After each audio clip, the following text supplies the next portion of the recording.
하나님의 말씀 봉독해 드리겠습니다. 우리 성경을 들고 다 같이 우리 일어나시기 바랍니다. 오늘 보는 에베소서 1장 15절에서 19절 말씀까지를 제가 봉독해 드리겠습니다. 이것은 하나님의 말씀입니다. 이로 말미암아 주 예수 안에서 너희 믿음과 모든 성도를 향한 사랑을 나도 듣고 내가 기도할 때에 기억하며 너희로 말미암아 감사하기를 그치지 아니하고 우리 주 예수 그리스도의 하나님 영광의 아버지께서 지혜와 계시의 영을 너희에게 주사 하나님을 알게 하시고 너희 마음의 눈을 밝히사 그의 부르심의 소망이 무엇이며 성도 안에서 그 영광 기업의 영광의 풍성함이 무엇이며 그의 힘의 위력으로 역사하심을 따라 믿는 우리에게 베푸신 능력의 지극히 크심이 어떠한 것을 너희로 알게 하시기를 구하노라. 아멘. 다 같이 앉으시기 바랍니다.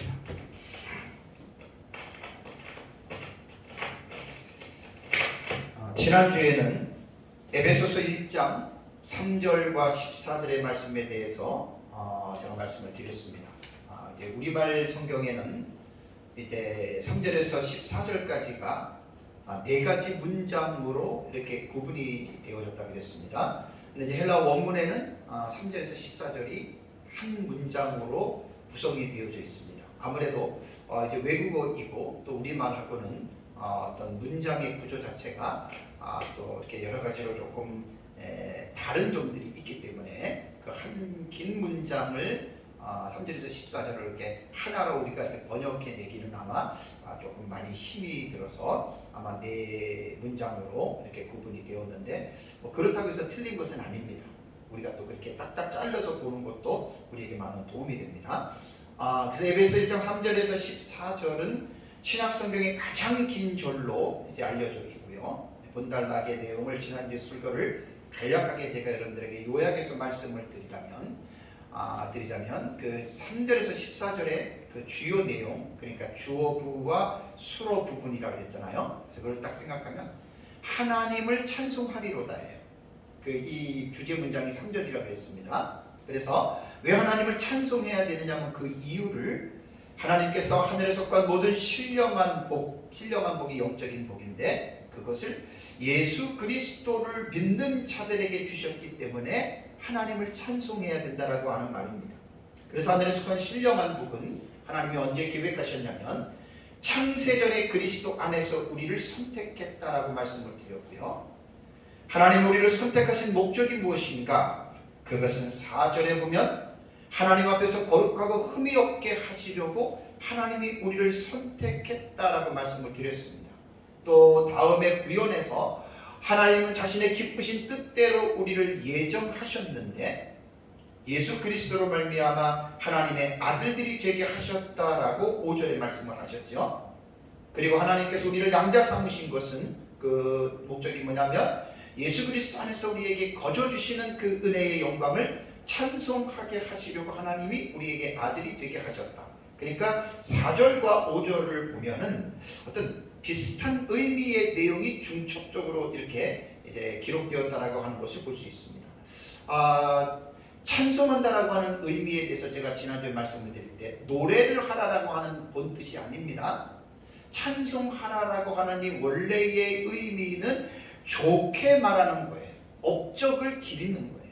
그러니까 하나님을 찬송하라라고 하는 말은 노래로서 하나님을 좋게 말하고 업적을 기를 수가 있는데 그게 본 뜻이 아니고 그냥 말을 하던 행동으로 하던 마음으로 하던 항상 노래로 하던 하나님에 대해서 우리가 좋게 말하고 우리가 하나님에 대해서 우리가 그 어떤 칭송하라라고 하는 말이 바로 찬송하리로라고 하는 그 율로게오라고 하는 그 단어에 대해서 제가 지난주에 말씀을 드렸습니다. 그러나서 이제 우리가 하나님의 아들이 되어서 하나님의 양자가 된 것은 하나님 어떤 방법을 통해서 했냐면 바로 그리스도의 피로 말미암아 우리를 죄를 용서하시고 우리를 하나님의 자녀로 입양한 거예요. 우리가 본래의 친자식이 아니에요. 왜냐하면 모든 사람은 마귀의 자녀로 허물과 죄 가운데에 태어났기 때문에 인간은 태어나면서부터 우리는 마귀의 자녀로 태어났고, 그리고 예수 그리스도로 말미암아 하나님의 아들들이 되었기 때문에 입양의 개념으로 양자가 되었다라고 우리는 그렇게 여러분들이 알고 있어야 됩니다. 그리고 하나님은 모든 지혜와 총명을 하나님의 자녀들에게 주셔서 하나님의 뜻의 비밀을 알게 하셨는데, 미스테리온, 그 하나님의 비밀은 뭐냐? 때가 찬 경륜을 위해서 예정하신 것이라고 말을 했습니다. 경륜이라고 하는 말은 지난주에 제가 깜빡 설명을 못 해드렸는데, 구원의 계획을 말할 때 경륜이라고 하는 단어를 썼습니다. 특별한 신학적인 용어가 있는 말입니다. 그래서 그 하나님의 뜻의 비밀은 하늘에 있는 것이나 땅에 있는 것이 다 엔 그리스도라 그랬죠. 그리스도 안에서 통일되게 하려 하심이라. 아나케팔라이 오마이, 이 단어가 되게 중요합니다. 뜻이 너무 중요하고, 그래서 지난주에 설교할 때 아나케팔라이 오마이가 요약하다라고 하는 의미로 받아들이면 돼요. 그러니까 하늘에 있는 것과 땅에 있는 모든 것들을 그리스도 안에서 요약을 한다. 참 상당히 의미가 깊은 내용입니다. 그래서 하나님은 모든 일을 자신의 뜻의 결정대로 하시는 분입니다. 구원을 할 때 하나님께서 우리 인간에게 상의하고 그래서 하는 게 아니라 하나님의 뜻의 결정대로 하시고, 그리고 우리가 하나님의 예정에 힘입어 우리가 그 안에서, 예수 그리스도 안에서 우리가 기업이 되었다. 이 일은 그리스도 안에서 전부터 바라던 하나님의 영광의 찬송이 되게 하려고 하나님이 우리를 이제 기업을 주셨다라고 말씀했습니다. 그래서 성도들은 진리의 말씀 곧 구원의 복음을 듣고 그 안에서 믿었고, 그리고 약속의 성령으로 믿을 때 인치심을 받아서 우리는 하나님의 기업의 보증이 되어서 하나님의 영광을 찬송하게 하려 하심이라라고 하는 그 내용이 3절에서 14절에 관한 내용이라고 제가 말씀을 드렸습니다. 자, 이제 3절에서 14절의 긴 문장이 끝나고 이어지는 단락은 1장 15절부터 23절 마지막까지의 내용이거든요. 근데 이 본 단락은 사도 바울의 감사의 기도의 내용을 담고 있습니다. 우리말 성경을 보면 이제 개역 개정에는 본 단락을 세 문장으로 나누어 번역했습니다. 15절에서 19절까지를 이렇게 나누고, 그 다음에 20절에서 22절을 나누고, 그 다음에 23절 한 절을 나누었는데, 헬라어 원문에 보면 이 단락도 앞에 있는 단락과 마찬가지로 한 문장으로 이루어졌다 그래요. 그래서 이제 저는 오늘 설교가 한 문장으로 이루어졌지만 그냥 우리말 성경의 세 문장으로 구분 지어진 것을 가지고 제가 쉽게 여러분들에게 좀 이렇게 설교를 하도록 하겠습니다. 그러면 이제 15절부터 23절까지 말씀을 들어가기 전에 항상 성경을 읽을 때 첫째 시간에 제가 말씀을 드렸잖아요. 거시적인 방법과 미시적인 방법이 있다 그랬죠. 그러면 이제 15절에서 23절까지가 한 문장 한 단락인데 전체적인 윤곽을 먼저 보고서 제가 이제 구체적으로 또 하나하나 미시적인 부분에 대해서 설교를 하도록 하겠습니다. 우선 이 전체적인 윤곽을 보면 첫 번째는요, 15절과 16절 초반절에 보면 사도 바울은 에베소 교회 성도들의 믿음과 사랑에 관한 소식을 듣고 하나님 앞에 감사합니다. 그리고 곧이어 그들을 위해서 기도하는데, 에베소 교회 성도들을 위해서 하는 기도의 내용이 16절 B 부분부터 19절까지가 바울의 이제 기도의 내용입니다. 이 기도의 핵심은 17절에 나오는데, 지혜와 계시의 정신을 주셔서 그들의 마음의 눈이 밝아져 하나님을 알게 해 주시기를 기도하죠. 근데 바울의 기도는 그 뒤에 18절에 보면은 세 가지의 분명한 제목을 가지고 기도를 합니다. 18절 그 두 번째 B 구절에 보면은 하나님의 부르심의 소망이 무엇인지에 대해서 바울이 기도합니다. 다음에 두 번째는 하나님의 기업의 영광이 풍성함이 무엇인지에 대해서 18절에 또 기도하고요. 그 다음에 세 번째는 믿는 자들에게 주어지는 능력의 지극히 크심이 무엇인지에 대해서 이제 바울이 세 가지에 대한 기도에 대해서 설명을 하고 있습니다. 그래서 이제 크게 세 번째는 하나님의 능력에 관해서 이제 바울이 그 에베소 교인들에게 가르쳐 줍니다. 20절부터는 기도의 내용이 아닙니다. 그래서 20절에서 22절의 내용을 보면은 하나님의 능력이 그리스도 안에서 어떻게 나타났는지에 대해서 이제 설명하고 있죠. 그래서 20절에서 22절까지 보면 네 가지가 나와요. 부활과 승천하심으로 하나님의 능력이 예수 그리스도를 통해서 나타났고, 그 다음에 그리스도를 모든 이름 위에 뛰어나게 하시는 것이 하나님의 능력이다. 21절에 나오죠. 그 다음에 만물을 그리스도의 발 아래에 복종하게 하시는 것도 이것도 하나님의 능력이다. 이게 22절입니다. 그래도 22절의 후반부에 그리스도를 교회의 머리로 삼으셨다. 이것이 바로 하나님의 능력이고, 이 하나님의 능력이 그리스도를 통해서 나타났다라고 하는 말입니다. 그 다음에 이 단락의 마지막 절이 23절인데요. 이 마지막 절의 23절은 교회에 관한 매우 심오한 사실을 23절에서 교훈하고 있지요. 그래서 교회는 그리스도의 몸이며 만물을 온전히 충만하게 하시는 자의 충만이다. 이 내용이 참 어렵습니다. 요 이제 부분들은 이제 오후 예배 때 제가 말씀을 드립니다. 그래서 이제 23절은 교회에 관한 교훈이지만 이제 관계절이라고 해요. 관계대명사를 통해서 23절을 이어가기 때문에 22절까지 나오는 그 내용을 부연 설명을 하는 기능을 가지고서 이제 23절을 봅니다. 자, 요거 이것이 이제 15절에서 23절까지의 전체적인 내용을 제가 개괄한 것입니다. 자, 그러면 이제 본 단락에 오늘 오전에는 15절에서 19절까지에 대해서 이제 말씀을 미시적인 방법이죠. 구체적으로 잘 말씀을 한번 더 이렇게 살펴보도록 하겠습니다. 자, 첫 번째는 에베소 교회 성도들을 인하여 바울이 감사한다라는 말이 나옵니다. 15절을 보십시오. 15절을 보시면 이로 말미암아 주 예수 안에서 너희 믿음과 모든 성도를 향한 사랑을 나도 들었다라는 말을 합니다.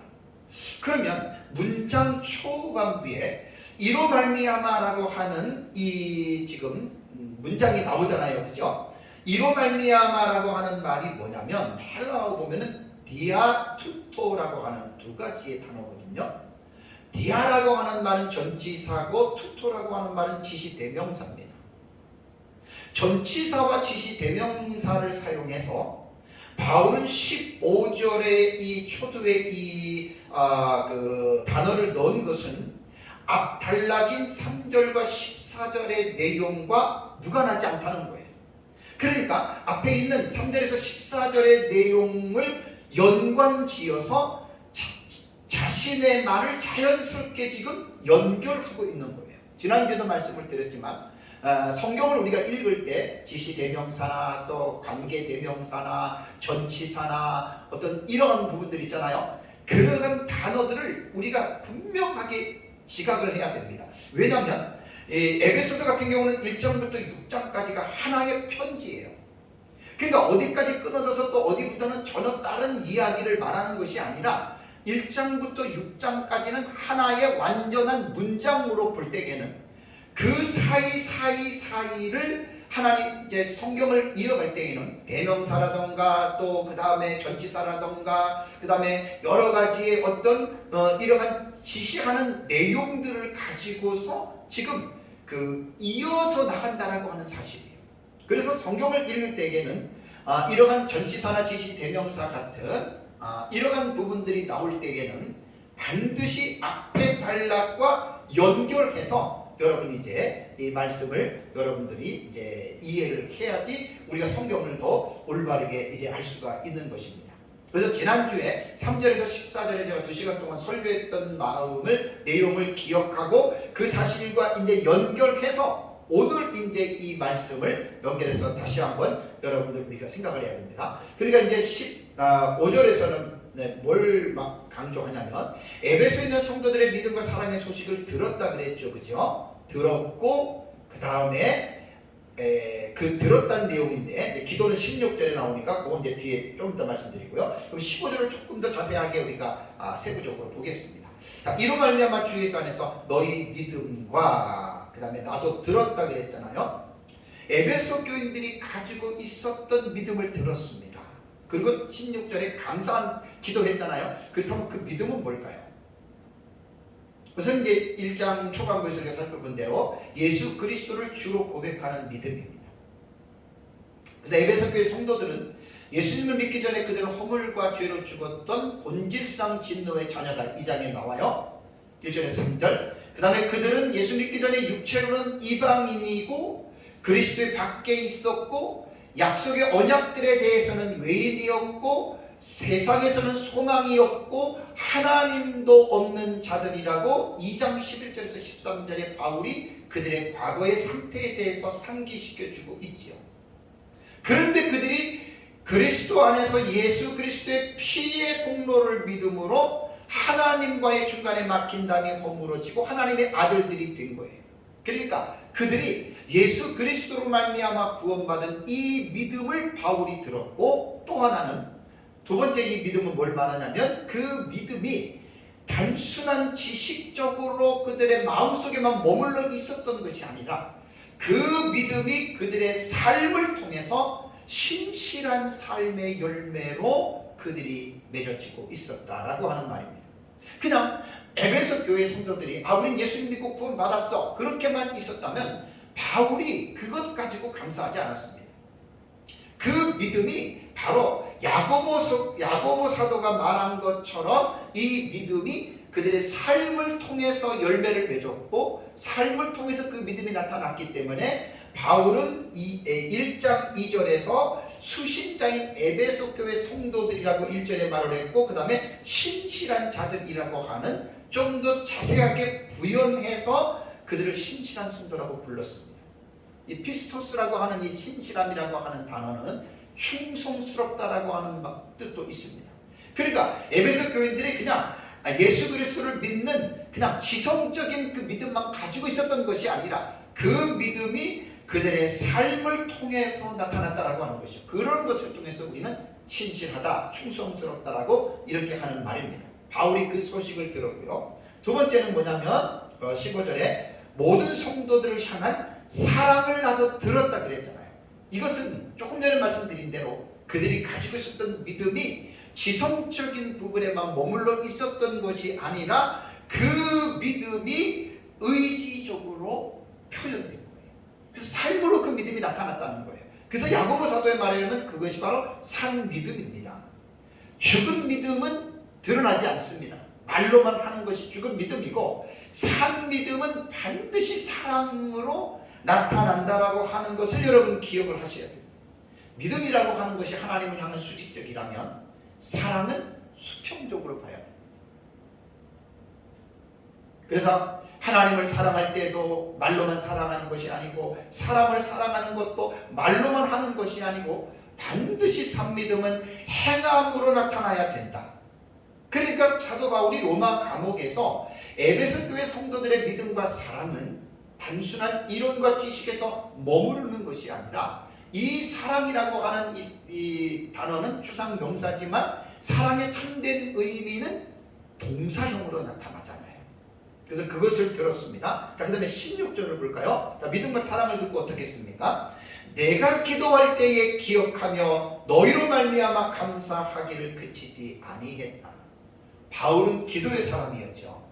기도할 때마다 자신의 복음을 전해서 예수 그리스도를 믿었던 교회들, 성도들을 향하여 또 하나님의 나라를 위해서 바울은 평생을 기도하는 삶을 살았던 위대한 사도였습니다. 근데 바울이 기도할 때 오늘 보면은 내가 기도할 때 기억하며라고 하는 말은 뭘 기억했죠? 15절에서 말한 주 예수 안에서 에베소 교회 성도들의 믿음과 모든 사랑을 성도들을 향한, 그러니까 이 사랑이 관계를 통해서 드러났다라고 하는 말이잖아요. 그것을 지금 기억하면서 바울은 너희로 말미암아입니다. 그렇게 믿음과 사랑이 나타나는 그 에베소 교회 성도들로 말미암아 하나님께 감사하기를 그치지 아니했다라고 하는 말은 뭐죠? 한 번 감사하고 끝난 것이 아니라 기도할 때마다 성령의 감동으로 조명으로 에베소 교회 성도들의 믿음과 사랑이 기억나면, 생각이 나면 바울은 그 기도 시간에 에베소 교회 성도들로 말미암아 하나님께 감사했다라고 하는 말입니다. 우리는 15절과 16절의 말씀을 통해서 우리 자신들을 한번 살펴보고 적용할 부분이 있습니다. 우리는 사도 바울의 이 모습에서 중요한 사실을 발견했습니다. 이것이 뭐냐면 기도할 때 기도의 범위입니다. 범위. 나 자신의 기도에만 몰입하지 말고 나의 기도 가운데에 나라고 하는 동굴에서 빠져나와서 다른 사람을 향한 그 기도의 세계가 점점 넓어져야 됩니다. 기독교는 이기적인 종교가 아닙니다. 이타적인 종교입니다. 나와 우리도 중요하지만 우리 주변에 있는 저들도 중요하다라고 하는 사실을 여러분 인식하면서 기도해야 됩니다. 그래서 이러한 기도의 자세는 교회 모든 사역자들과 아니 성도들도 다 본받아야 할 적은 모범입니다. 그래서 서로를 위해서 이제 기도하고 또 이렇게 하는 것을 본받아야 되는데, 저는 이 설교를 준비하면서 어떤 인사이트가 영감이 들었냐면, 그렇다면 남을 위해서 기도하는 것은 좋은데 우리가 타자를 위하여 기도할 때 그 사람의 무엇을 위해서 기도하지요? 하나님, 어떤 성도, 어떤 집사님, 어떤 장로님 뭐가 부족하니까 채워주세요 이런 기도도 하지만, 바울이 에베소 교회 성도들에서 기도할 때 그들의 믿음과 모든 성도들을 향한 그 사랑 때문에 감사하는 이 기도를 하는 이러한 또 기도의 대상자가 되는 삶을 우리가 살아야 되지 않겠습니까?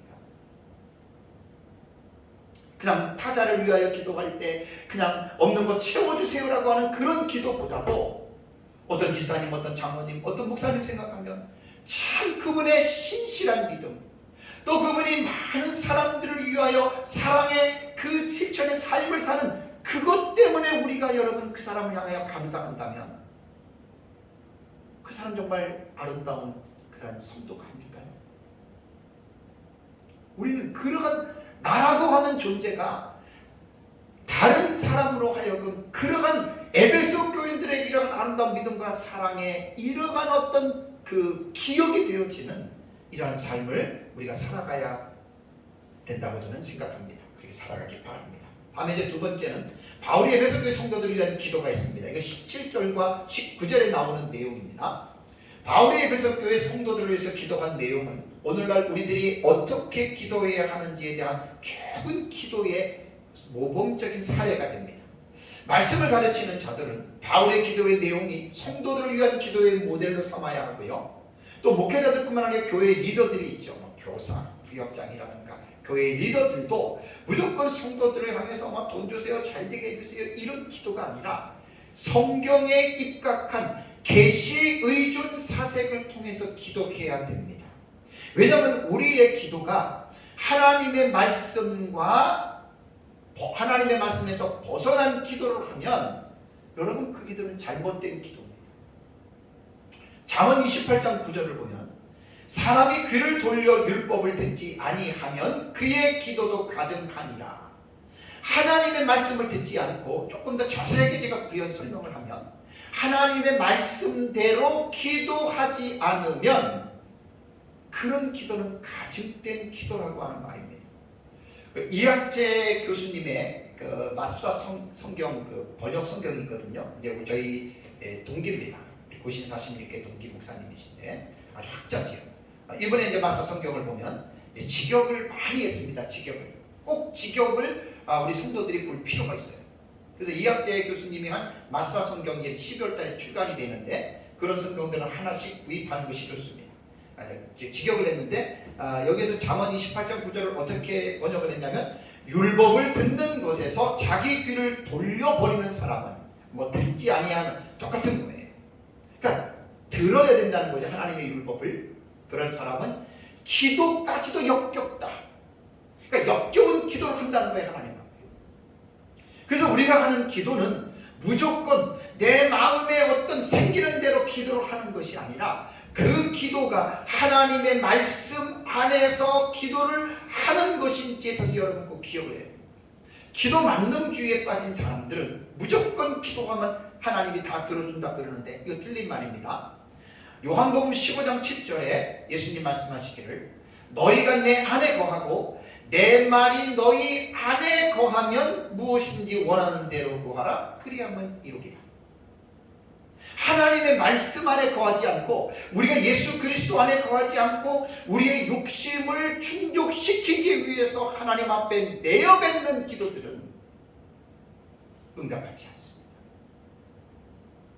그렇다면 바울이 기도한 내용은 무엇인가? 기도에는 삼위일체 하나님과 아주 긴밀하게 연관이 되어져 있죠. 자, 우선 17절을 보시면은요. 17절에 우리 주 예수 그리스도의 하나님 영광의 아버지께서라고 이렇게 바울은 먼저 말을 합니다. 이 부분은 기도의 대상이 누구인가에 대해서 분명하게 밝히고 있습니다. 그 본문을 자세히 말씀을 다시 부연 설명한다면 하나님은 우리 주 예수 그리스도의 하나님이시고 하나님은 우리 주 예수 그리스도의 영광의 아버지라고 하는 사실입니다. 성경을 보면은 이 헬라어 본문을 보면은 아주 간단하게 하나님, 아버지 그러면 그 앞에 수식이 되어지는 문구가 되게 많아요. 그래서 상당히 아주 좀 아름답고 그 상당히 풍성이다. 하나님, 아버지 이런 게 아니라 그 앞에 상당히 좋은 미사여구들이 수식이 되어진다라고 하는 말입니다. 예수님도 제자들에게 기도를 가르치실 때 하늘에 계신 우리 아버지여라고 우리가 기도하는 대상은 분명히 하늘에 계신 우리 아버지라고 이렇게 분명히 말씀을 했죠. 그러니까 이방인들은 살아계신 하나님 앞에 기도할 수도 없고 기도하지도 못합니다. 그래서 구약성경과 신약성경에는 기도는 살아계신 하나님 아버지께 하는 것이라고 하는 것이 분명하게 이제 나와 있다라고 하는 사실입니다. 그렇다면 기도의 대상은 누구지요? 성부 하나님입니다. 아까 삼위일체 얘기를 했잖아요. 그럼 기도는 누구의 이름으로 하는 겁니까? 누구의 공로로 하는 것입니까? 예수 그리스도의 공로로 하는 것입니다. 그러니까 내가 10가지 기도를 하더라도 그 기도 제목 하나가 어떤 내 자신의 의나 내 자신의 공로로 하나님에게 구하는 것이 아닙니다. 예수 그리스도의 공로를 의지하고 내 이름이 아니라 예수 그리스도의 이름으로 우리의 기도가 하나하나가 다 올려져야 된다라고 하는 거예요. 어떤 사람들은 막 기도하고 마지막에만 예수님의 이름으로 기도합니다 라고 이렇게 하는 건 잘못된 겁니다. 기도하는 순간순간이 예수 그리스도의 이름으로 우리가 하나님 아버지께 여러분 우리가 간구하고 있다는 사실이에요. 이게 성자 예수님의 기도에 관한 연관성입니다. 다음에 성령님의 이 기도에는 어떤 역사가 있냐면 성령은 우리를 도우십니다. 요한복음에 보혜사라고 하는 이 단어가 파라클레토스라 그랬어요. 옆에서 우리를 도운다. 도운다라는 의미도 있고 위로라고 하는 의미도 있고 상담이라고 하는 의미도 있습니다. 파라클레토스는. 그러니까 성령은 그 1장의 13절에 말한 것처럼 우리가 예수 그리스도를 믿을 때 성령이 우리에게 스프라기죠. 인을 치지요. 그럼 성령이 우리 안에 내주하세요. 그리고 성령은 우리 안에서 떠나지 않습니다. 계속해서 광야 같은 세상을 살아가고 있는 우리 성도들, 연약하고 부족한 저희들을 성령이 우리 곁에서 우리 안에서 우리를 위로하시고 우리에게 말씀하시고 우리를 상담하셔서 우리로 하여금 어떻게 기도해야 할 수 있을까에 대한 그 힘을 공급하시는 분이 성령입니다. 저는 39년 예수를 믿으면서 힘들 때에는요 기도할 힘도 없어요. 기도도 안 나와요. 머리로는 다 알고 있는데 기도가 안 나와요. 이럴 때 기도를 하게 하시는 능력이 우리에게 나타나는데 성경에 보면 성령이 말할 수 없는 탄식함으로 우리를 도우신다는 말이 있죠. 기가 막힌 말입니다. 인간이 얼마나 연약하고 부족하고 나약한 존재인지 아십니까? 이런 쪽으로는 모든 신앙생활 다 합니다. 실제적으로 여러분들이 어렵고 힘든 상황에 한번 빠져보십시오. 기도 절대로 못할 때가 있습니다. 그래서 진정한 기도는 성령의 위로와 도우심으로 우리가 기도할 수 있는 거예요. 그러니까 우리가 기도할 때는 대상이 성부 하나님이고 기도의 내용은 성자 하나님이신 예수 그리스도의 이름으로 하는 것이고 기도의 능력은 바로 성령의 도우심으로 하는 것이다 라고 하는 것을 잊지 말고 기억하시기 바랍니다. 자, 그렇다면 바울이 에베소 교회 성도들을 위하여 기도한 내용은 무엇일까요? 이게 이제 17절에서 19절에 나오는 내용입니다. 자, 그러면 17절에서 19절까지로 한번 성경을 보십시오. 우리 주 예수 그리스도의 하나님 영광의 아버지께서 지혜와 계시의 영을 너희에게 주사 하나님을 알게 하시고 너희 마음의 눈을 밝히사 그의 부르심의 소망이 무엇이며 성도 안에서 그 기업의 영광의 풍성함이 무엇이며 그의 힘의 위력으로 역사하심을 따라 믿는 우리에게 베푸신 능력의 지극히 크심이 어떠한 것을 너희로 알게 하시기를 구하노라. 개역 개정판의 번역을 따르면 두 가지의 내용을 기도하는 것으로 나옵니다. 첫째는 뭐냐면 에베소 교회 성도들에게 지혜와 계시의 정신을 주셔서 하나님을 알게 해달라고 하는 것이 이제 한 가지의 어떤 그 단락이 되고요. 두 번째 단락은 그들의 마음의 눈이 밝혀져서 하나님의 부르심의 소망과 그의 기업의 영광의 풍성함과 하나님의 위대한 능력을 알게 해달라고 하는 이 두 가지의 내용을 기도하는 것으로 우리 개역 개정에는 지금 기록이 되어져 있어요. 그러나 헬라어 본문을 사역하신 분들의 내용을 보면 한 가지 내용을 기도하는 것으로 나옵니다. 그럼 헬라어를 사역하면 이런 내용이 됩니다.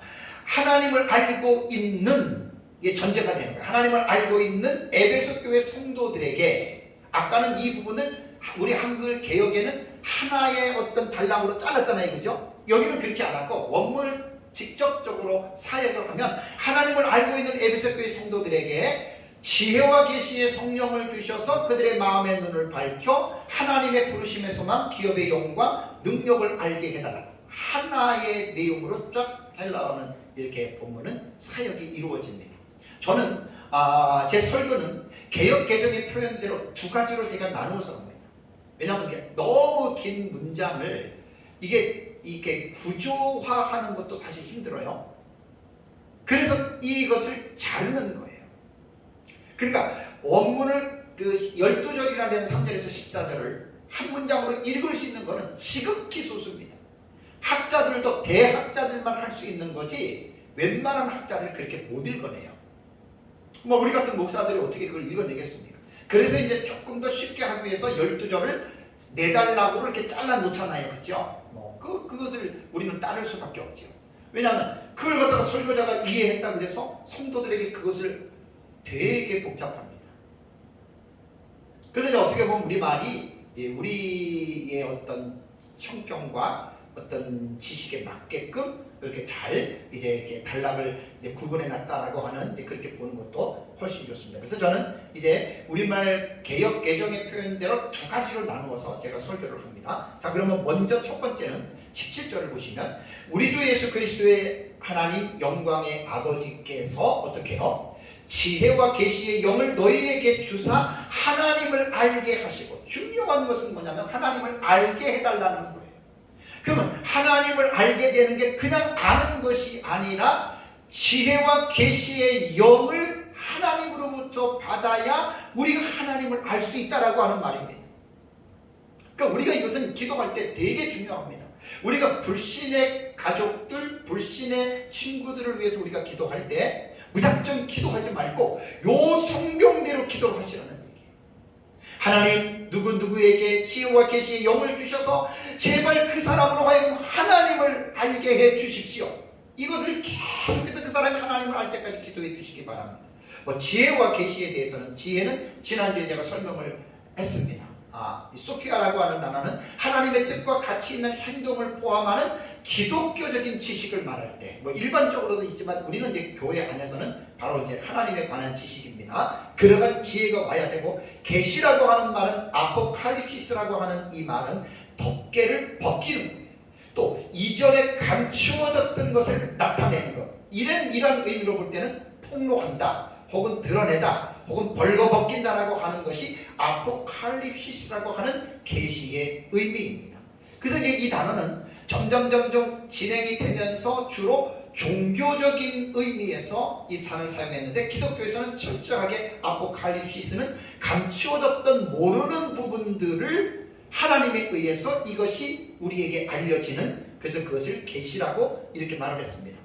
근데 이제 18절 본절에서는 중요한 게 뭐냐면요, 17절에서는 지혜와 계시의 영이라고 그랬잖아요, 그죠? 요 영이 그러면 무엇이냐?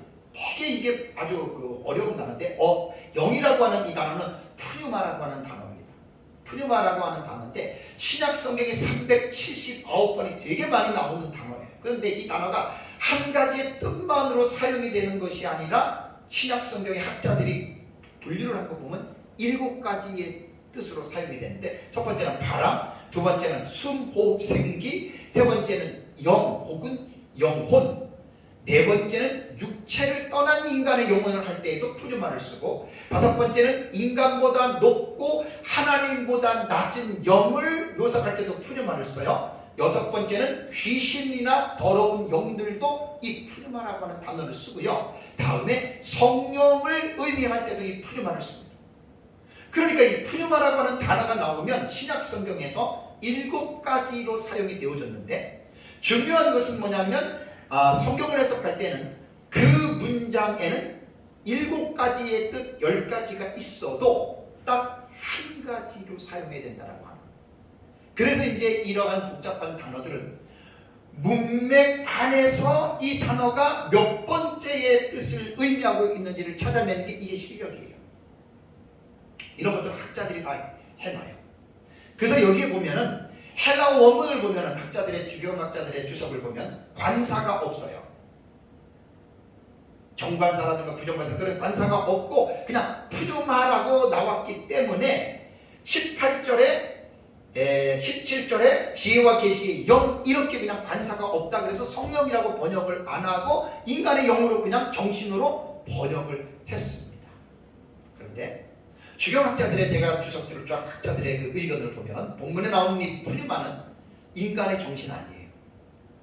성령으로 번역해야 돼요. 푸뉴마를. 그 이유가 뭐죠? 하나님을 아는 것이 인간의 지혜와 인간의 정신으로 알 수 있습니까? 없습니까? 절대 없습니다. 고린도에도 그렇고 성경 전체를 보면 하나님을 아는 것은 인간이 자기 지혜로 절대로 하나님을 알 수 없습니다. 하나님을 알 수 있는 것은 오직 홀리 스피릿, 성령으로 말미암아 하나님이 어떠한 분인지를 알 수가 있습니다. 그래서 이 본문에 나오는 18절에는 지혜와 17절에는 지혜와 계시의 영을, 지혜와 계시의 성령을 너희에게 주사라고 이렇게 번역하고 우리가 그렇게 알고 있는 것이 여러분 참으로 중요합니다.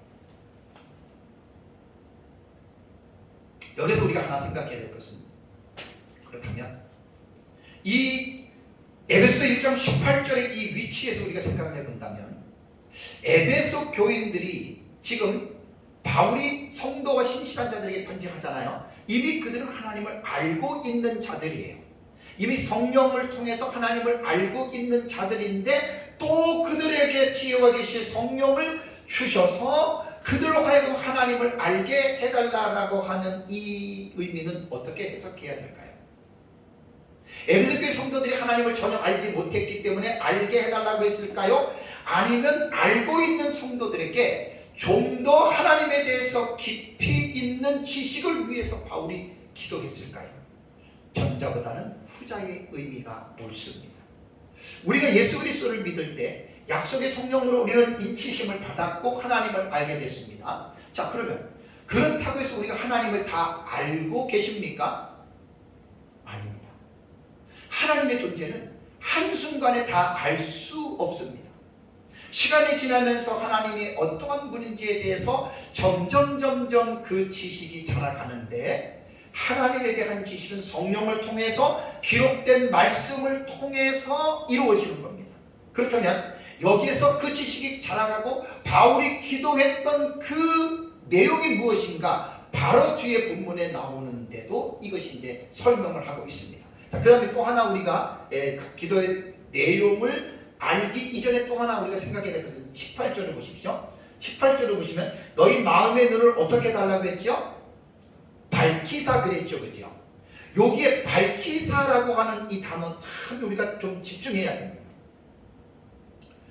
페포티스메누스라고 하는 이 단어거든요. 밝히사라고 하는 말이 이 포티조라고 하는 단어에 이것이요, 분사 완료 수동태입니다. 동사가. 제가 동사가 나오면 반드시 동사를 집중합니다. 이게 어떻게 기록이 됐느냐. 그럼 이게 분사거든요. 완료태요. 그것도 수동태입니다. 그러면 여기서 이 학자들의 주석을 보면 되게 이 까다로워요, 이 부분이. 왜냐하면 두 가지로 이제 먼저 딱 얘기를 하더라고요. 여러분 잘 들어보세요. 여기 이제 기원의 내용이, 자 보면 세 가지의 기도 제목이 뒤에 나오죠, 그죠? 그러면 이 세 가지의 내용을 알기 위해서 마음의 눈을 밝혀달라는 것인가? 아니면 마음의 눈을 밝히신 후에 이 세 가지를 알게 해달라는 것인가? 여러분 어떤 게 맞을 것 같습니까? 이것도 맞는 것 같고 저것도 맞는 것 같아요. 왜냐하면 이게 완료 분사형이기 때문에 그렇다는 거예요. 그래서 근데 우리가 이제 여기서 그것이 중요한 게 아니라 밝히사가 이게 수동태로 되어진 것이기 때문에 하나님을 이 인간의 마음의 눈을 밝히는 것은 수동태이기 때문에 인간이 스스로 밝혀지는 게 아니에요. 수동태이기 때문에 하나님으로 말미암아 이 마음의 눈이 밝혀져야 된다는 거예요. 여기 마음의 눈은 뭐냐면 내면의 눈으로서 마음의 눈이 밝아진다라고 하는 것은 신령한 진리를 깨달을 수 있는 스피리추얼 인사이트예요. 영적인 통찰력이에요. 왜 세상 사람들이 하나님을 안 믿는지 아십니까? 이 영적인 통찰력이 없기 때문에 그래요. 그래서 우리는 기도를 해야 되는 거예요. 이것도 조금 전에 제가 말씀드린 대로 이 밝혀다라고 하는 말이 수동태 분사라고 했는데, 그러면 이 해석, 요거는 이제 단어를 가지고 제가 그 파생이라 그러죠. 분석해 주는 것은 이 동사가 어떤 형태인지 이것을 얘기를 하는데, 그 원어를 성경을 볼 때에는 반드시 석이라고 해요. 원문을 보고 그 다음에 중요한 것은 뭐냐면 해석이거든요. 해석. 그렇다면 이 해석도 중요해요. 그럼 해석이 어떻게 되냐? 두 가지 해석이 나옵니다. 이 밝혀진다라고 하는 말이 점진적으로 밝혀지는 것인가? 아니면 결과적으로 밝혀져서 보는 것인가? 이 두 가지입니다. 그래서 이 점진적으로 일어나는 사건이라고 볼 때에는 마음의 눈이 밝혀졌던 그들에게 계속해서 영향이 미쳐지는 거예요. 예수를 믿고 하나님을 믿고 구원을 받았지만 그들에게 계속해서 하나님에 대한 지식이 성장하기 위해서 점진적으로 이것이 밝혀지는 것이다 라고 이렇게 보는 것이고, 결과로 주어졌다라고 하는 말은 뭐냐면 이 밝아졌기 때문에 이들이 이것을 알아갈 수 있다라고 하는 말입니다. 여러분 어떤 것이 옳을 것 같습니까? 두 가지 다 의미가 있습니다. 두 가지 다 보는 것이 저는 옳다고 봅니다. 자, 우리도 마찬가지입니다. 우리 개인뿐 아니라 우리가 성도들이나 타자를 위하여 기도할 때에 하나님 저들에게 지혜와 계시의 성령의 영을 주셔서 저들로 하여금 하나님을 마음의 눈을 밝혀서 하나님을 알게 해주세요 라고 하는 이 기도를 계속해서 하셔야 돼요. 예수 믿고 구원받았다고 이 기도를 끝이는 게 아니라 계속해서 하나님의 어떠한 부분인지에 대해서 밝혀져야 되는데, 자 그렇다면 이제 기도의 내용이 세 가지라 그랬습니다. 18절을 보시면 세 가지입니다. 사실 제가 주의 설교를 하기 때문에 대부분 사람들을 보면 18절의 세 가지 내용을 본절로 삼아가지고 강조하거든요. 근데 저는 이거 지금 쭉 앞에서 설명하는데 지금 시간이 40분 지나간 것 같네요. 그러니까 주의 설교라는 게 참 이러한 묘미가 있어요. 왜냐하면 충분한 이해와 관찰을 한 다음에 본론으로 들어가야지, 이해와 관찰 없이 본론으로 들어가면 그거는 조금 좀 그렇습니다. 주어진 시간 안에 세 가지 기도의 내용을 여러분들에게 말씀을 드리겠습니다. 자, 에베소 교회 성도들이 마음의 눈이 밝아져 깨달아야 할 영적인 진리, 이 세 가지를 기도하는데, 아까 그 18절에서 19절 말씀을 드렸잖아요. 세 가지 기도 제목입니다. 원문에 보면은 이 세 가지의 내용을 의문 대명사로 딱 세 가지 앞에 딱 대명사가 딱 들어갑니다. 헬라어 보면은 티스입니다. 티스. 이 티스라고 하는 의문 대명사는 누구 혹은 어느 것 혹은 무엇을 의미합니다. 그러니까 헬라 원문을 가지고 직접적으로 자세히 말씀드리면 하나님의 부르심의 소망이 티스, 무엇인지에 대해서 기도를 한 겁니다. 왜 하나님이 우리를 부르셨는지, 그것이 무엇이냐. 두 번째는 하나님의 기업의 영광이 풍성함이 티스, 무엇이냐. 하나님 우리에게 기업을 주셨는데 그것이 영광이 풍성한데 도대체 그것이 무엇이냐. 이게 다 의문 대명사로 다 시작되는 거예요. 이 세 가지 절이. 다음에 셋째는 믿는 자들에게 주어지는 능력의 지극히 크심이 이것도 됐습니다. 무엇인지에 대해서 19절에 말을 하죠. 그럼 첫 번째 기도 제목의 내용은 이겁니다. 하나님의 부르심의 소망이 무엇인지에 대해서 18절에 마음의 눈을 밝혔어요. 자, 마음의 눈을 밝혀서 뭘 알게 해달라는 거죠? 그의 부르심의 소망이 무엇이며, 참 중요합니다. 하나님의 자녀로 부르실 때 하나님이 각 사람에게 부르신 소망이 있습니다. 그것이 지난주의 설교를 여러분들이 상기하면 됩니다. 1장 4절에 하나님께서 그들을 선택하신 목적이 뭐지요? 하나님 앞에서 거룩하고 흠이 없게 하시려고 불렀다. 이게 소망이에요. 또한 그들에게 하나님의 아들로서 하나님의 뭐가 되게 했죠? 기업이 되게 했어요. 또한 구원받은 성도들은 하나님을 어떻게 하는 삶을 살아가라고요? 찬송하는 삶을 살아야 돼요. 하나님이 우리를 부르시고 우리를 구원하신 것은 무의미한 것이 아니라 의미가 있습니다. 무목적이 아니라 분명한 목적이 있습니다. 왜 하나님이 우리를 예수 그리스도의 십자가의 피값으로 하나님이 우리를 구속해 줬느냐? 그 부르심의 소망이 뭐냐? 그리고 이 구원받은 저희들이 이 세상에서 그냥 나 혼자 잘 먹고 잘 살고 잘 마시고 누리고 사는 것이 아니라 영원한 하나님의 나라에 대한 소망을 가지고 하나님의 영광을 위하여 살아가는 것이 이것이 부르심의 소망입니다. 성경을 보면 훨씬 더 많습니다. 우리의 신앙생활이 계시의존 사색을 통해서 하나님이 우리를 왜 부르셨는지, 무엇 때문에 부르셨는지에 대해서 계속해서 우리는 삶의 순간순간마다 하나님의 말씀을 통해서 여러분들의 삶의 그 부르심의 소망을 깨닫고 살아가시기 바랍니다. 두 번째는 18절에 나오죠. 마음의 눈을 밝혀서 뭘 하라고요? 성도 안에서 그 기업의 영광의 풍성함이 무엇인지에 대해서 기도했습니다. 당연히 이 기도는 우리도 해야 되고 우리도 다른 사람을 위해서 기도해 줘야 되는 기도의 정확한 내용입니다. 성도 안에 있는 그의 기업의 영광의 풍성함이 무엇일까요? 제가 지난주 11절의 말씀을 주의할 때 기업에 대해서 말씀드렸습니다. 기업이라고 하는 단어가 클레로우라 그랬죠. 제비뽑기라고 하는 단어라고 말했습니다. 상당히 심오합니다.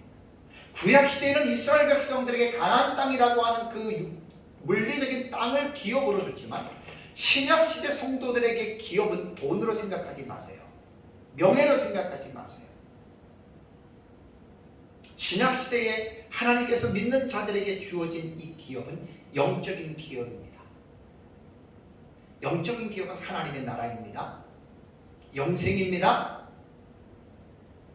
그 기업의 풍성함이 무엇이냐라고 이 말하는 것은 하나님의 나라를 풍성하게 알고 이 세상에서 누리라고 하는 말이에요. 여기에서 이제 그 풍성이라고 하는 말이 플루토스라고 하는 단어인데 충만하다, 풍부하다라고 하는 거예요. 부유하고 아주 풍성하다라고 하는 말이거든요. 지난주에 설교 기억나세요? 하나님의 나라의 개념이 두 가지로 제가 말씀을 드렸잖아요. 현재적인 하나님의 나라와 장차 완성될 하나님의 나라. 그래서 영어로 표현하면 already but not yet입니다. 이미 하나님의 나라가 임했습니다. 많은 그리스도인들이 하나님의 나라 그러면 지금은 좀 낮았지만 옛날에는 천국 그러면 죽어서 가는 나라로만 생각했습니다. 뭐가 부족했죠? 하나님의 나라의 현재 already 이미 임한 하나님의 나라를 모르고 살아가는 거예요. 참 안타까운 일입니다. 그것은 하나님이 우리에게 주신 영광의 풍성함을 모르기 때문에 그냥 세상에서 죽어서 가는 나라가 천국이다 이것만 지금 생각하고 있는 거예요. 그러니까 하나님이 우리에게 주신 영적인 기업의 그 영광의 풍성함을 모르고들 지금 살아가고 있는 거예요. 하나님의 나라가 예수 그리스도께서 공생의 사역에 말씀드린 것처럼 하나님의 나라가 여기 있다 저기 있다 말하지 말아라. 하나님의 나라는 이미 너희 안에 하나님의 나라가 임하셨다라고 말씀하셨죠. 그게 하나님의 나라의 현재성입니다. 프레젠트입니다. 현재 하나님의 나라가 이걸 누리면서 사세요. 제가 이것만 하면 노래가 항상 참 생각나는 찬송이 있습니다. 주 예수 내 맘에 들어와 계신 후 변하여 새 사람 되고 이게 현재에 임한 하나님의 나라예요. 이거를 누리면서 현재 사시라는 말이에요. 그리스도인들이 이것이 소망의 풍성함을 우리가 누리는 거예요. 그러면 이 세상에서만 하나님의 나라를 누리는 게 아니라 우리가 장차 이 말 완성된 하나님의 나라가 있죠. 그 나라에 대한 그 소망을 갖는 것도 하나님이 우리에게 주신 기업의 영광의 풍성함을 누리는 거예요. 히브리서 11장을 보면 구약시대 성도들에 대해서 히브리서 저자가 쭉 이야기를 합니다. 믿음의 선진들이 아벨부터 시작해서 쭉 나오잖아요. 그들이 이 세상에서 어떻게 살았습니까? 정말로 말할 수 없는 어렵고 힘든 상황을 겪으면서도 그들의 소망은 어디 있었어요? 땅에 있었던 것이 아니라 하늘에 있었잖아요. 그래서 히브리서 11장 36절 38절에 보면 어떤 이들은 조롱과 채찍질 뿐 아니라 결박과 옥에 갇히는 시험도 받았으며 돌로 치는 것과 톱으로 켜는 것과 시험과 칼로 죽임을 당하고 양과 염소의 가죽을 입고 유리하며 금빛과 황나를 학대를 받았으니 이런 사람은 세상이 감당치 못하느니라라고 말을 했습니다. 물론 이 표현은 중간기 시대와 신약 시대에 있는 성도들도 포함이 되지만 구약 시대에도 이렇게 성도들이 살았다는 거예요. 그래서 히브리서 11장 14절과 15절, 16절을 보면 그들이 이같이 말하는 것은 자기들의 본향을 찾는 자임을 나타내리라. 본향을 보세요. 이 소망이거든요. 그들이 나온 바 본향을 생각하였다면 돌아갈 기회가 있었으려니와 16절에 그들이 이제는 더 나은 본향을 사모하니 소망이에요. 곧 하늘에 있는 것이라. 이러므로 하나님이 그들의 하나님이라 일컬음을 받으심을 부끄러워하지 아니하시고 그들을 위하여 한 성을 예비하셨느니라. 이것이 계시록 21장과 22장에 나오는 새하늘과 새 땅, 새 예루살렘의 그 성을 말하는 것입니다. 그러니까 구약시대 성도들이 하나님을 믿고 신약시대 예수 그리스도를 믿고 그들이 하나님으로부터 받은 기업이 영적인 나라란 말이에요. 하나님의 나라란 말이에요. 이 세상에서 현재의 그 하나님의 나라를 누리고 또 장차 우리가 죽어서 완성된 하나님의 나라에 들어가는 이 기업의 영광의 풍성함이 무엇인지를 알고 교회를 다니고 예수를 믿으라는 말입니다. 이러한 중요한 영적인 기업을 망각하고 그냥 이 땅에서 땅에 속한 것들, 돈, 명예, 권력, 건강, 장수 이런 데로 빠져가지고 하나님이 말씀하시는 본질적인 기업의 영적인 의미를 망각하고 그냥 이 땅에 속해서 땅의 것만 추구하는 그런 안타까운 성도들이 얼마나 많습니까? 기도하셔야 됩니다, 여러분. 우리가 이 땅에서 잘 먹고 잘 살려고 예수 믿는 게 아니고 그것이 소망이 아니에요. 하나님이 우리에게 주신 이 영적인 기업, 하나님의 나라, 그것을 현재에 누리고 완성될 하나님의 나라에서 누린, 그래서 신약시대의 그 구약시대의 그 믿음의 선진들, 또 중간기 시대라든가 신약시대 지금도 순교를 당하는 사람들은 이러한 그 기업의 영광의 풍성함이 무엇인 줄 알아요. 이렇게 기도하셔야 돼요.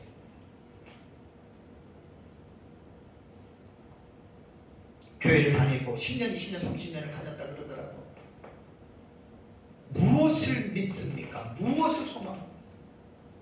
제가 늘 말씀드리잖아요. 이제 구원받았으니까 이제 된 거야. 천국 가니까 그냥 이 땅에서 잘 먹고 잘 살고 복 받아가지고 잘 먹고 잘 살고 그냥 이렇게 살아가면 된다. 저는 노라고 말하고 싶습니다. 아닙니다. 그럴 것 같으면 예수님의 12 제자들이 왜 죽었습니까?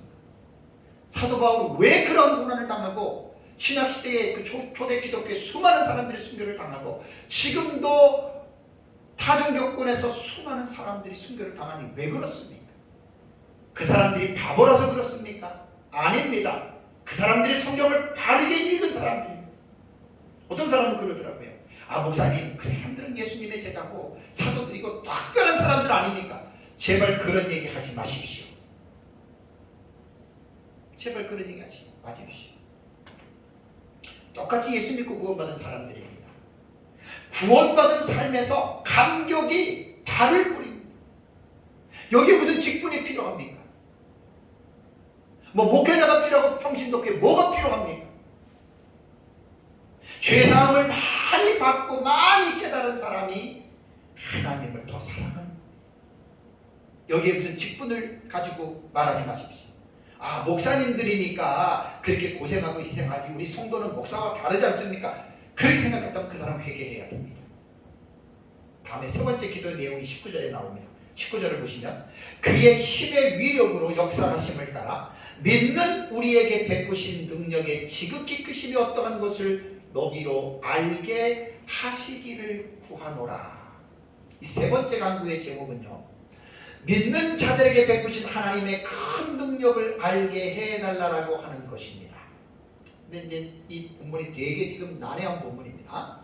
본절에서는 하나님의 능력의 위대함을 강조하려는 동의어를 4개를 사용해요. 뭐뭐죠? 강력, 힘, 역사하심, 능력이죠. 어떤 주석가들의 주석을 보면 이 동의어들이 지닌 의미를 아주 미묘한 차이를 구별해서 이건 이거고 이거고 이거고 이렇게 구분을 하는데 제가 이렇게 살펴봤더니 구별할 필요가 없어요. 사도 바울이 이런 동의어입니다. 중복해서 사용한 것은 그 뜻을 세심하게 구별하기 위한 것이 아니라 하나님의 능력이 무한히 크다는 점을 강조하기 위해서 보는 것이 훨씬 더 자연스럽습니다. 본절의 내용은요, 하나님께서 믿는 우리에게 베푸신 큰 능력이 어떠한 것인지를 알게 해달라고 구한다는 내용인데 참 이게 어려운 게 두 가지 차원에서 좀 볼 수가 있어요. 그냥 이것을 19절을 말입니다. 앞뒤 전후 문맥을 관계하지 않고 19절만 뚝 떼내가지고 이 본문을 읽으면 아, 믿는 우리에게 베푸신 능력의 큰 능력이 뭐냐. 그러니까 이제 이것은 우리를 관점으로 우리를 중심으로 이 본문을 해석할 거 아니에요. 그죠? 뭐 하나님이 뭐 기도하는 곳에 병 고치는 곳에 뭐 귀신 쫓는 곳에 뭐 별의별 다 해가지고 그 능력을 이렇게들 해석을 합니다. 조금 위험합니다. 이것은 성경을 문맥적으로 읽어가는 자세감이에요. 어떻게 보면 아주 위험할 수가 있어요. 19절을 뚝 떼내면 안 됩니다. 제가 아까도 말씀드렸잖아요. 에베소서 1장부터 6장까지는 떼어내는 게 없습니다. 다 한 통으로 연결된 하나의 완성된 문장이거든요. 그 하나의 완성된 문장 안에 얼마나 수백 개의 그러한 그 단락의 변화가 있잖아요. 그죠? 그래서 어렵습니다. 성경을 무조건 읽으면 안 됩니다. 인간의 언어로 기록이 되어졌기 때문에 문법적인 역할을 무시하면 반드시 성경을 오해하게 되어져 있습니다. 19절을 보면 믿는 자들에게 베푸신 능력의 크심이 19절에 안 나와요. 물론 18절에도 잘 안 나오죠. 그죠? 여기도 보면 무슨 능력인지 여러분 나타나지 않고 있습니다. 그런데 문맥적으로 볼 때는 20절을 보시면 그의 능력이라고 하는 이 단어가 나오거든요. 여기 오해에 대해 설명을 드릴게요. 정말 어렵습니다. 요거는 믿는 자들에게 주신 능력은 제가 오후로 넘어가면서 그의 능력이라고 하는 이 부분을 이제 연결해서 단순히 어떤 주관적인 그리스도인들에게 주는 그 능력으로만 해석할 것이 아닙니다. 주경학자들의 주석을 보니까 그렇게 해석할 게 아닙니다.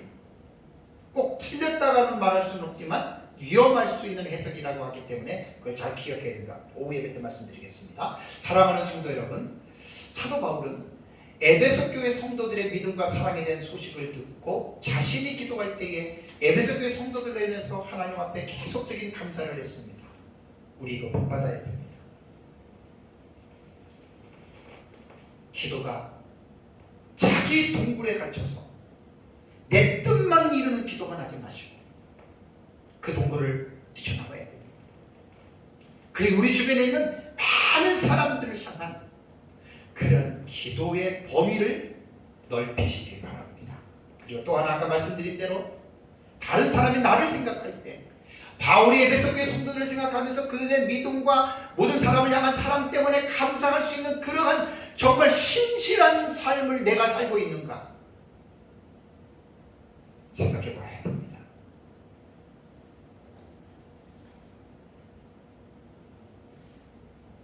그리고 우리의 기도는 과연 어떤 기도를 하고 있습니까? 오늘 기도의 전형적인 아주 아름다운 모범을 바울로부터 우리가 배운 것은 우리의 기도의 대상은 하나님 아버지이시고 그분에게 기도할 때 성자 예수 그리스도의 이름으로 하고 성령 하나님의 도우심으로 기도하는 것이고, 그 다음에 기도할 때에 인간이 자기 지혜로 하나님을 알 수 없기 때문에 우리는 지혜와 계시의 성령을 달라고 기도해서 성령을 받아가지고 쓸데없는 못된 짓을 하려고 성령을 받는 게 아닙니다. 도둑들이 되고 하나님의 영광을 가르치는 그렇게 하려고 성령을 받는 게 아니라 하나님이 어떠한 분이신지를 바르게 알 수 있도록, 그래서 우리는 하나님의 지혜와 계시의 성령을 달라고 여러분 기도해서 성경을 통해서 하나님이 어떠한 분인지를 우리는 더 분명하고 자세하고 깊이 있게 여러분 알아가야 되고, 그러면서 하나님 우리의 마음의 눈을 밝히셔서 하나님이 왜 우리를 부르셨는지 에베소서 안에 다 연결되어 있어요.